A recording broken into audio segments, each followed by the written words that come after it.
Curah hujan membuat air Sungai Citarum berkembang banjir luapan Sungai Citarum yang masih menggenangi Akibat ribuan luapan rumah. Sungai Citarum Air dari Sungai Citarum yang keluar juga mengganggu aktivitas warga. Ini sudah sering terjadi. Hingga hanya terlihat atapnya saja, saudara.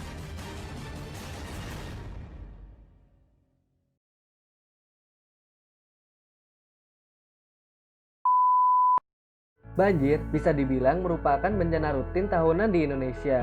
Banjir dapat disebabkan oleh curah hujan yang tinggi, kurangnya daerah resapan air, hingga terhambatnya aliran air. Nah, adanya banjir dapat menyebabkan permasalahan kesehatan dan ekonomi nih teman-teman, dengan menghambat aktivitas masyarakat sekitar hingga menyebabkan korban jiwa. Terus gimana sih caranya mengurangi dampak yang dihasilkan oleh banjir? Nah, salah satu caranya nih teman-teman, kita bisa memberikan notifikasi dini kepada masyarakat agar masyarakat dapat mengantisipasi datangnya banjir atau disebut dengan early warning system.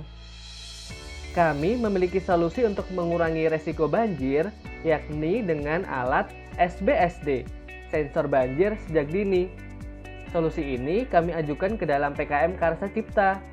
Kami merupakan mahasiswa ITB yang terdiri dari Muhammad Rizky Noval Afif dan Vincent dari Teknik Elektro ITB yang berperan dalam perancangan sistem nirkabel dan swadukung serta perancangan sensor. Sena Wijayana, mahasiswa mikrobiologi sebagai penyusun konten dan video animasi. Dan dibimbing oleh Bapak Ahmadi Surawijaya, STMN, dosen S1 Teknik Elektro. Early warning system yang kini digunakan hanya berkutat pada level ketinggian air saja.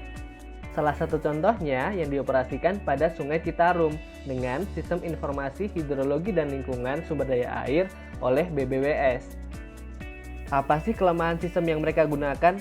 Nah, BBWS hanya melakukan pengukuran laju air tahunan dan hanya dilakukan pada ketinggian air tertentu. Mereka mengasumsikan laju air akan selalu sama pada ketinggian air yang sama. Peringatan banjir akan diberikan ketika ketinggian air mencapai ketinggian tertentu.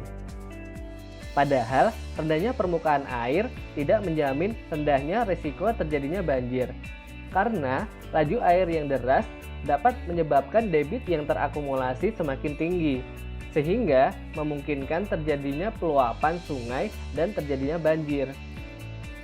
BBWS tidak melakukan pengukuran secara real time karena alat yang digunakan seperti current meter mekanik, radio current meter, maupun Doppler anemometer membutuhkan sumber listrik dari jala-jala. Sedangkan tidak setiap aliran sungai dekat dengan sumber listrik.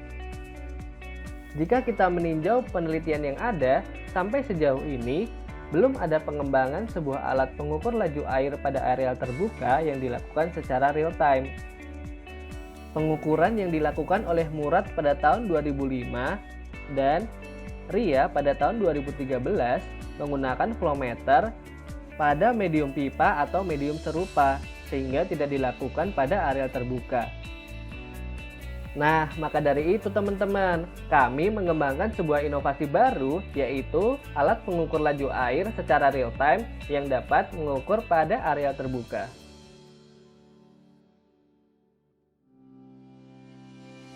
Tahapan perancangan alat ini dilakukan dengan pembuatan desain lanjut alat early warning system, mekanisme pengiriman data jarak jauh, dan desain pemanenan energinya. Hasil dari perancangan tersebut dikembangkan untuk mendapatkan desain akhir yang efektif dan tepat guna. Setelah itu, dilakukan perancangan penggunaan dan pengujian tiap komponen agar sesuai dengan spesifikasi. Perancangan komponen-komponen sistem alat ini meliputi sensor pengukur laju air berbasis kincir, pengiriman data secara nirkabel, dan pemanenan energi menggunakan panel surya. Nah, mau tahu teman-teman bagaimana prinsip kerja dari alat ini? Mari kita lihat. Alat ini bekerja dengan memanfaatkan aliran air yang dapat memutar kincir. Putaran kincir dapat memutar besi encoder sehingga terdeteksi oleh proximity sensor. Data RPM yang diperoleh dikirim ke microcontroller dan diolah menjadi meter per second sebagai laju air. Data laju air akan dikirim secara nirkabel melalui modul GSM dan diterima oleh pemerintah sekitar. Sehingga ketika pembacaan laju air melebihi batas tertentu, maka alarm early warning system dapat menyala dan memperingatkan masyarakat sekitar. Semua komponen tadi ditenagai oleh panel surya dengan penambahan aki untuk menyimpan kelebihan listrik yang diperoleh.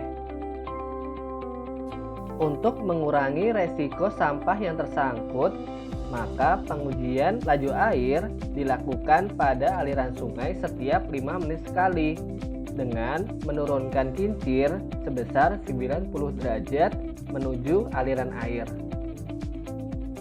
Jadi begitu teman-teman, konsep dan prinsip kerja dari alat inovasi yang kita buat. Diharapkan alat pengukur laju air ini dapat menjadi sensor peringatan dini dalam terjadinya banjir, sehingga dapat mengurangi resiko yang diberikan akibat bencana banjir. Dalam penyusunan PKM Karsa Cipta ini, kami mengucapkan terima kasih kepada dosen pembimbing yang telah memberikan masukan dan solusi ketika terdapat kendala selama penyusunan.